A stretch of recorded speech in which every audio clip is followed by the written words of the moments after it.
Today, we just want to, bring to your kind notice to everyone that yes, we are also in touch with the states where the positive cases are, increasing, and time to time we are also issuing the press statement not to panic as far as our state is concerned. And today also I would like to bring to the kind notice of all our people that yes, COVID is not yet end. We have to continue. COVID is going to be with us, I believe. I don't know whether it is going to be forever, but it will be with us as expected. And in spite of limited infrastructure, we could able to tackle it, but we strongly feel that COVID pandemic is a blessing in disguise, not only for our state but for the whole world, because we have come to know about the importance of health sectors. We have come to know that we need to come together any issue to fight against any issue as we, not I, we for wellness, not I for illness. And at the same time, I think during the COVID time, I believe the maximum family could able to come together, except few of us who were frontline workers. We could not able to be with our family. So it's a blessing in disguise. And as far as our state is concerned, I think after the COVID, means post-COVID, the state government has also done a lot in the infrastructure, and there is no panic. I just want to give clear information to our people that there is no panic, no need to be panicked. We are getting the information from the state where it is affecting that this time the pandemic is not as severe as the first or second wave. In fact, it was a blessing in disguise that we had to face a very, challenge, a great challenge in the first battle and second battle. And I believe, all of you will agree that third was not as severe as first and second, and this is going to be the fourth, right? So this wave is not that serious, so not to be panicked. And as far as our state is concerned, the first positive, the last positive was detected on 11, I believe, 10 and 11 of February. So, and since then, every day at an average of 30, at least 30, the testing is going on in our state. And, we are grateful to God that there is not even a single positive cases that is detected for the last, since 11th of February. So not to just want to tell to our people that there should not be any worry. And as far as infrastructure is concerned, let me bring to your kind notice that as of the government sector is concerned, as of today we have about 97, nearly 100 ventilator ICU throughout the land and breadth of the state, that is in at least all the district hospital. And ICU beds is about 107. And oxygen supported beds is about 787. And normal beds is 307. So unlike in the past, the oxygen bed is more than that of normal. Normal bed is very, very minimum after the COVID. So we have with us about 1,290. And beside that, even last night I was in touch with some hospital, like private hospital as well as refer CI, HSR. I was in touch with Dr. Sedevi, and we plan to visit PD, myself. He is also inviting. We will plan to visit also. So there 200 bedded is there beside the normal ventilator and ICU. Plus, we will, should there be any requirement, we will also, we have set up 100-bedded in the ICU at Chumakitima Police Complex also.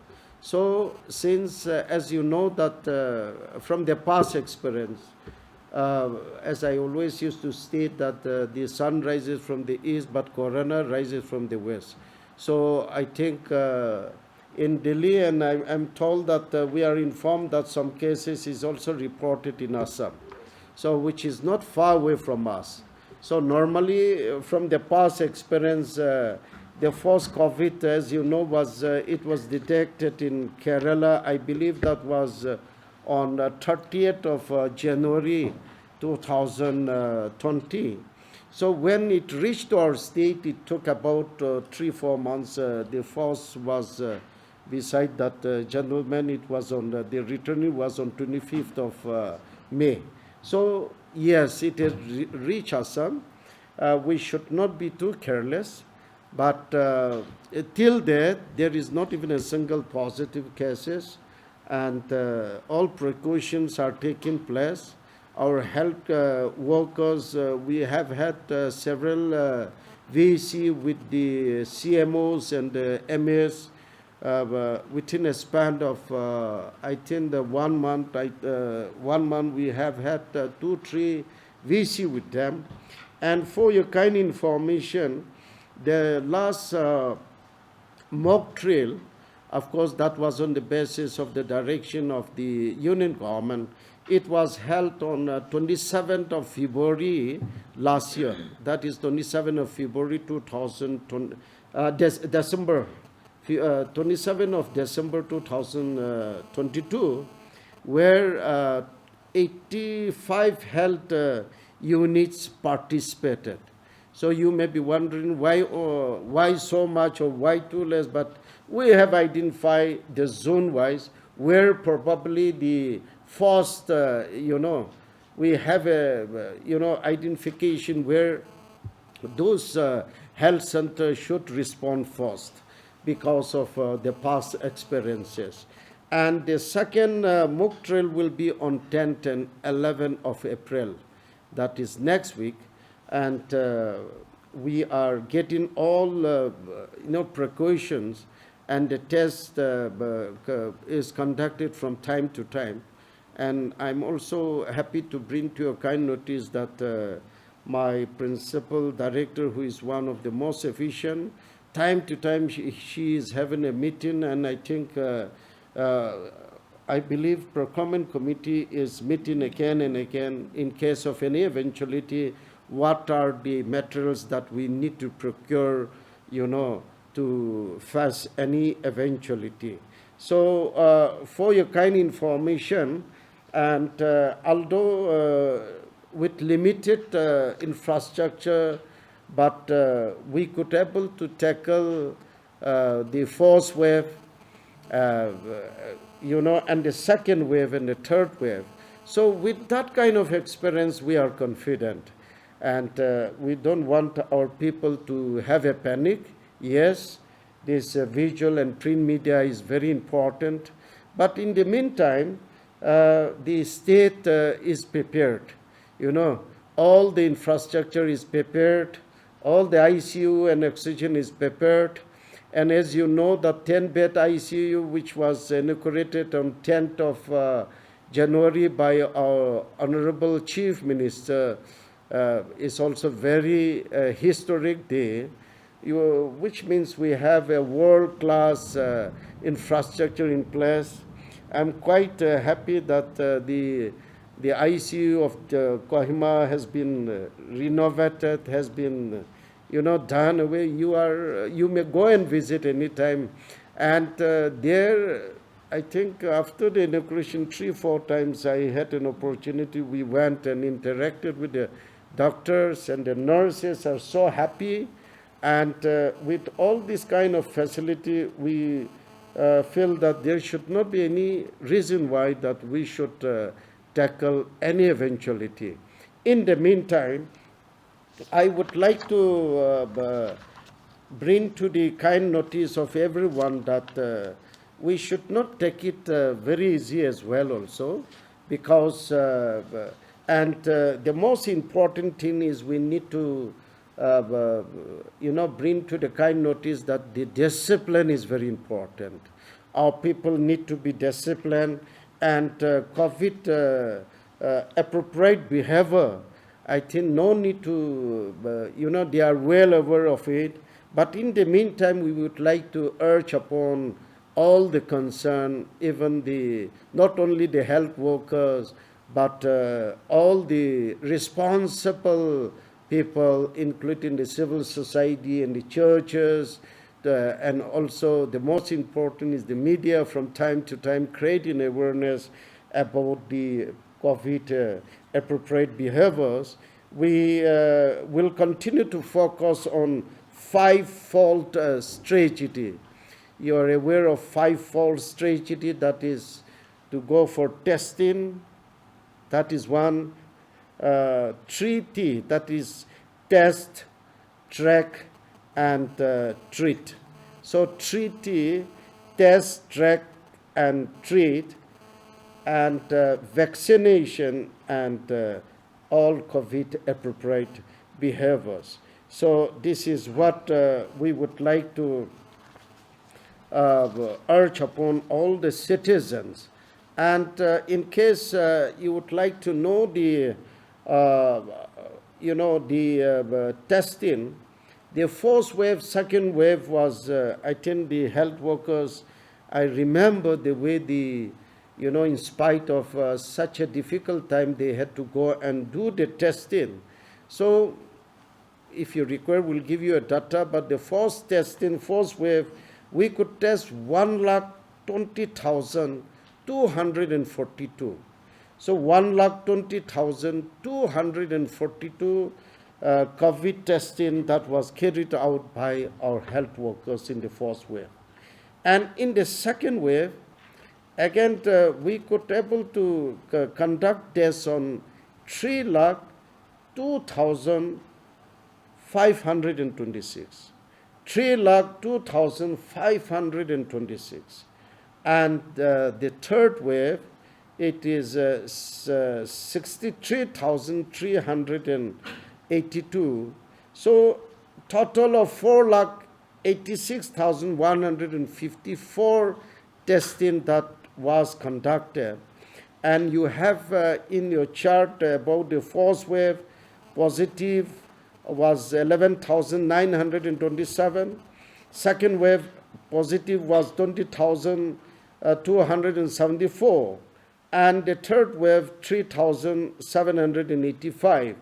So the positive cases was detected to the tune of 35,906.